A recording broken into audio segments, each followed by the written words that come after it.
کالی بلی اور نمازی ایک سبق آموز کہانی نرم اور دلچسپ انداز میں ابتدا ایک دفعہ کا ذکر ہے، ایک چھوٹے سے گاؤں میں ایک نیک اور عبادت گزار شخص رہتا تھا۔ وہ ہمیشہ وقت پر مسجد جاتا، تہجد بھی پڑھتا اور ہر وقت اللہ کو یاد کرتا۔ ایک دن کی بات ہے، وہ وضو کر کے مسجد جا رہا تھا۔ رات کا وقت تھا، اندھیرا تھا اور گلی سنسان تھی۔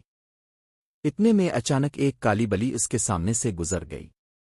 وہ راگ گیا، دل میں شک پیدا ہوا، کہیں یہ منحوس تو نہیں؟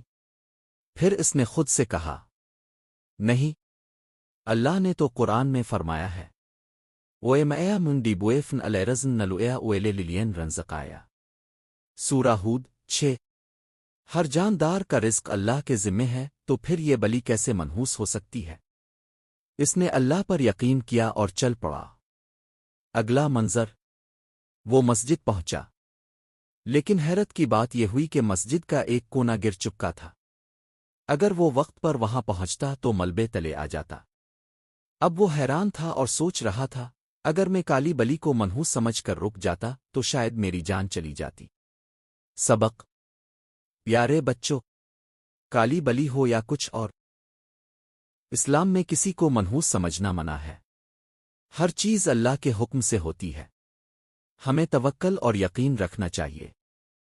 اختتام: اب وہ نیک شخص ہمیشہ کہتا، بلی ہو یا کوئی چیز، سب اللہ کی مخلوق ہیں، ہمیں بس اللہ پر بھروسہ رکھنا ہے۔ آخر میں، اگر آپ کو یہ کہانی پسند آئی تو ویڈیو کو لائک کریں، شیئر کریں اور چینل کو سبسکرائب کرنا نہ بھولیں۔